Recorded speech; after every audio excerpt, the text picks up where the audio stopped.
John, as someone who has followed this national champion Georgia team during the offseason, what has it been like? Because this was a long time coming before they finally got over the hump.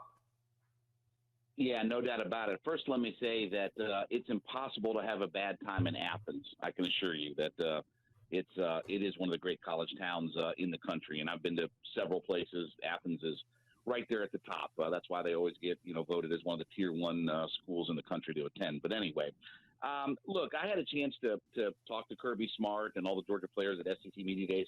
There is definitely a confidence about this Georgia team. There's no doubt about it. I mean, Stetson Bennett, if you see Stetson physically, you wouldn't know that he's a national championship quarterback. But when you sit down and you start talking to him, you see that confidence. You see this team feels like it's a different kind of mindset that they have, that they know how good that they are. And Kirby's not letting this team get complacent. I think that's the big thing that people have had questions about. It's just the idea of, hey, do they feel like that they're better than everybody? No, they know last year's team is what won the national championship. It's a whole new year, and he's not let them get complacent. But this team is ready to rock and roll. They've got multiple first-round draft picks, both offensively and defensively. So I don't expect any kind of step back from Georgia this season.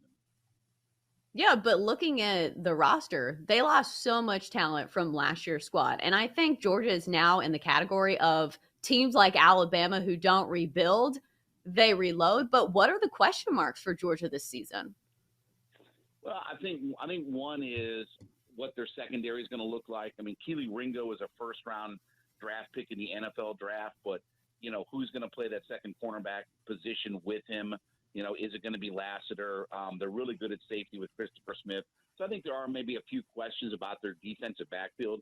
But up front with Jalen Carter is going to be another top 5, top 6 pick in the NFL draft. They're really good at linebacker. And to your point, they've recruited so well that, you lose guys to the NFL, but they have 5-star guys that are ready to just step right in, that have had playing time and able to take on that role. So, look, are they going to be historically as good defensively as they were last year, where they were 10 points per game given up? No. But if you look last year, even if that number goes up to 17 points per game, that was still third best in the country last year. That's what Texas A&M gave up last year. So even if they have this big drop back and they almost double the amount of points per game that they gave up, they're still going to be a top 3 or 4 defense in the country. We're talking with Jon Chuckery, host on 92.9 The Game in Atlanta, weeknights from 7 to 11. He is also host on the Locked On Sports Atlanta podcast network. When you talk about that defense, and if you're nitpicking, because, when you lose so many players to the NFL, this happens at premier college programs all the time, and guys just reload with the great recruiting that Kirby Smart has done. If you're having to nitpick, though, what's the one area of that defense that might give you some concern? Is it the secondary or something else?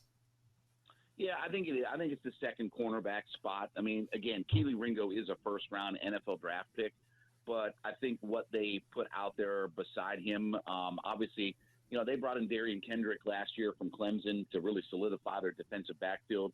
He obviously has moved on, but I think, if it's Kamari Lassiter, who right now projects to be the starter, they're young in their secondary. Even Ringo is a sophomore, and so is Lassiter. So they're still young at their cornerback position, but they're so talented. But if there is one spot, it might be what their second corner looks like. And look, obviously, the style of offense in the SEC is different now than when we grew up watching it. So you can't have too many corners and safeties and defensive backs nowadays. But that might be their one issue, is just the second corner to go along with Keely Ringo. So looking at the win total for Georgia, it's set at 11, which there are 12 regular season games. In order to win this bet, they have to run the table. I get it. The schedule looks very easy. They play in the SEC East. They don't have to play Alabama. They get Auburn at home. But are there any problems in the schedule that you kind of see as maybe being a place where Georgia stubs their toe? Because looking squarely at Florida, this is a team that normally plays Georgia pretty closely in the world's largest cocktail party. Are there any other problems in the schedule that you kind of see as maybe being problems?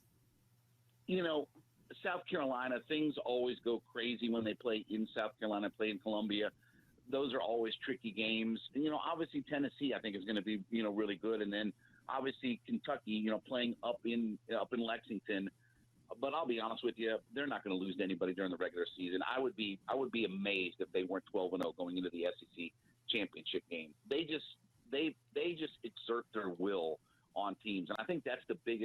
I've seen in the Kirby Smart era compared to the Mark Richt era is just they exert their will on teams, and they take it right to you. And I want to say last year that they won their average SEC game by about almost 33 points or something like that. So I would be amazed if they got any kind of stub your toe kind of moment. But at South Carolina, potentially at Kentucky, that might be your two, potential stumbling blocks. But again, if they're not 12-0 going into the SEC title game, that's going to be a huge upset. John, do we still not give Stetson Bennett enough credit? I feel like when he was there the entire time, and this is a guy who was fantastic in the college football national championship game and certainly has a ring now, and he's going to be the guy this year, even though I know he has a couple of studs behind him. But even now, it feels like he hasn't gotten the respect he deserves for what he's done as a part of that program. Yeah, I agree. Listen, I have a saying, you can't dumb your way to 3,000 yards and 30 touchdowns in college football. Right. And that's what he did last year. And you think about it, he didn't play, remember, he didn't start the year. He didn't start that Clemson game. He didn't start against South Carolina either. So you think about, 3,000 yards and 30 touchdowns for a guy who wasn't a starter for every game for you last year. I agree. Listen, I actually voted for Stetson Bennett for second team All-SEC quarterback when we were at SEC Media Days. Hendon Hooker, and I love Hendon Hooker, but I think that there is something to being the national championship quarterback that is coming back on this team. I think one of the interesting things is going to see if Todd Monken allows this offense to open up some. We know Kirby wants to run the football first and foremost, but does he let Stetson and these wide receivers, and look, you can make an argument the best positional group in college football might be the Georgia tight end room. If you look at Brock Bowers and Arik Gilbert and Darnell Washington, they might have the best positional group room in the country. So will they be allowed to open this thing up and let Stetson kind of do some of his thing and get a little bit more creative? I think that's the thing that we're all kind of waiting to see, because Kirby's made it pretty clear that this is Monken's offense to be able to do what he wants to do. And I agree with you. I don't think Stetson Bennett gets nearly enough love and attention. He made every play that they asked him to make last year. Now let's see if they let him really kind of command this offense that still last year averaged almost 40 points a game. Yeah, so let's look at the first game on the schedule. It's against Oregon, which obviously is not an SEC opponent. It's probably going to be a home game for Georgia since it's in Atlanta compared to Oregon, who's across the country.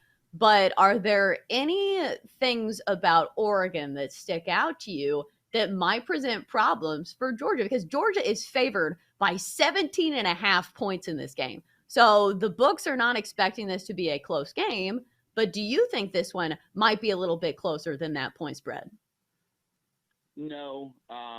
Oregon's head coach now, Dan Lanning, is the former defense coordinator for Georgia. So there is familiarity there. But I think when you look at personnel-wise, Georgia has just too much personnel. Their offensive personnel is outstanding. Again, they might have the best positional group in the country with their tight ends. They're really good at running back. Two guys who averaged, almost 5 yards or more than 5 yards per carry last year. I would argue that maybe they have the second best offensive line in the country behind Notre Dame. You've got a quarterback that's a national championship quarterback coming back. You've got multiple first-round picks on your defense. I just think that the personnel is too much for Oregon, especially that first game of the year where you really haven't gotten anything established yet. I think the veteran experience of Georgia and the playmakers that they have, I'm not going to be surprised if that game isn't at least 3 touchdowns. And obviously it's here in Atlanta, and it's a sellout already. It's going to be a huge crowd. Don't be surprised if that game isn't at least a 3-touchdown margin by the end of it. John, when you look at this defense, we've talked about personnel, but how much will they miss Dan Lanning, who is a huge loss because he commanded that defense? And will it be as big of a loss as maybe some people think it is? No. You've got Kirby Smart and Will Muschamp to run your defense. That's 2 pretty good hands to have your defense in. And that's the thing is, look, you've got 2 guys that know what they want to do. You got 2 guys that really know their personnel, and 2 guys obviously that look, they're at the top of their game, right? Say what you will about Will Muschamp as a head coach or things like that, but as a defensive coordinator, there's no questioning about how good a defensive guy that he is. And obviously Kirby is as good a defensive mind as there is in the country. So no, I really don't think the Dan Lanning loss is going to be that much. They've recruited so well. Their personnel is so good. But when you have those 2 guys that are going to run your defense, I think any team in the country would be loving to have Kirby Smart and Will Muschamp handle it for them. All right, so before we let you go, we don't have a ton of time, but make your case for Georgia to repeat as national champs. Well, I don't think the defense is. I don't think the defense is going to be as historically good as they were last year, but they're not going to take very much of a step back. And I think of Stetson Bennett, who, for a lot of people that don't know, he's in his 6th year on campus at the University of Georgia. So this is going to be his chance to shine. This is what he came back for. A lot of people question about why he would come back. This is why he came back. Their tight end room, their wide receivers are loaded for bear. They're going to be able to run the football. They have a great offensive line. And their defense, again, has got multiples of first-round picks.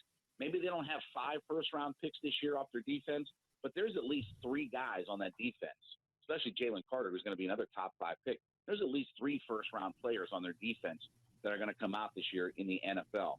So, again, they may not be 10 points per game good like they were last year, but, again, even if they're, let's say, 16, 17, that still puts them as one of the top 1, 2, 3 defenses in the country. So, don't be surprised if Georgia isn't able to just run this table.